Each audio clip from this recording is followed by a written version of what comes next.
Hi friends, నేను మీ Manju. Welcome to Manju cooking wonder. ఈరోజు వీడియోలో పన్నీర్తో ఒక మంచి టేస్టీ సింపుల్ రెసిపీ చూపించబోతున్నాను. ఇంట్లో ఏం కూరగాయలు లేనప్పుడు ఈ పన్నీర్ ఒక్కటి ఉంటే చాలండి, చాలా క్విక్గా టేస్టీగా ప్రిపేర్ చేసుకోవచ్చు. ఇది చపాతీలోకి సూపర్ కాంబినేషన్ అండి. ఈరోజు మా పిల్లల లంచ్ బాక్స్కి అయితే ఈ కర్రీ ప్రిపేర్ చేసి చపాతీ చేసి ఇచ్చాను. ముందుగా ప్యాన్లో 2 స్పూన్స్ ఆయిల్, 1 స్పూన్ బటర్ వేసుకొని అందులో 1 టీ స్పూన్ జీలకర్ర వేసి కాస్త వేగిన తర్వాత ఇందులో సన్నగా కట్ చేసి పెట్టుకున్న 3/4 కప్ ఆనియన్ ముక్కలు వేసుకొని మంచిగా వేయించుకోవాలి. ఆనియన్స్ బాగా వేగిన తర్వాత ఇందులో 1 స్పూన్ అల్లం వెల్లుల్లి పేస్ట్ వేసి పచ్చివాసన పోయేంత వరకు వేయించుకోండి. ఇప్పుడు ఇందులో 1 టేబుల్ స్పూన్ శనగపిండిని వేసి నూనెలో బాగా వేయించాలి. పచ్చివాసన లేకుండా చూసుకోవాలి. 2-3 మినిట్స్ పాటు పచ్చివాసన పోయేంత వరకు వేయించుకోవాలి. ఈ శనగపిండి మాడిపోకూడదు, మాడిపోతే కర్రీ టేస్ట్ మొత్తం మారిపోతుంది.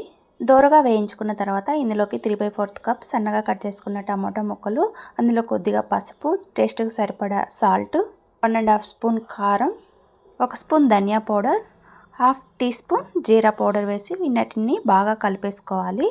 మూత పెట్టి టమాటా ముక్కలన్నీ బాగా మెత్తబడేంత వరకు మగ్గించుకోవాలి. ఫ్లేమ్ని లో టు మీడియం ఫ్లేమ్లో పెట్టుకొని మూత పెట్టి మగ్గించుకోండి. ఇందులోనే 1/2 teaspoon garam masala add చేసుకొని ఒకసారి బాగా కలిపేసుకున్న తర్వాత ఇందులో 1.5 కప్పు వాటర్ యాడ్ చేసుకొని బాగా కలుపుకోండి. సాల్ట్, కారం సరిపోకపోతే చూసుకొని ఇప్పుడు యాడ్ చేసుకోండి. ఇప్పుడు మూత పెట్టి ఈ వాటర్ బాయిల్ అయ్యేంత వరకు మరిగించుకోండి. ఈ వాటర్ బాయిల్ అయ్యేటప్పుడే కస్తూరి మేతిని కాస్త క్రష్ చేసుకొని వేసుకోండి. ఆ ఫ్లేవర్ పన్నీర్లో చాలా బాగుంటుంది. ఈ వాటర్ బాయిల్ అయ్యేలోపు మనం పన్నీర్ని తురుము పట్టేసుకుందాము. నేను ఇక్కడ 150 గ్రామ్స్ పన్నీర్ని ఇలా తురుము పట్టుకుంటున్నానండి. చేత్తో అయినా స్మాష్ చేసుకోవచ్చు పన్నీర్ని. పన్నీర్ బజ్జీలో ఎక్కువ పన్నీర్ వేయకూడదండి. ఎక్కువ పన్నీర్ వేస్తే కర్రీ అనేది గట్టిగా అయిపోతుంది.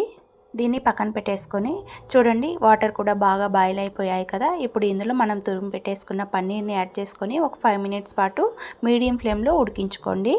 అంతే అండి, ఆల్మోస్ట్ మన కర్రీ రెడీ అయిపోయింది. ఇది చపాతీలోకైతే చాలా టేస్టీగా ఉంటుంది.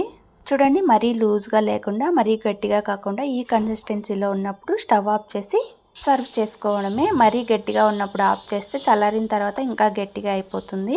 మీరు ట్రై చేసి ఎలా వచ్చిందో కామెంట్ సెక్షన్లో కామెంట్ చేయండి. అలాగే సబ్స్క్రైబ్ చేసుకోవడం మర్చిపోవద్దు friends. Thanks for watching friends.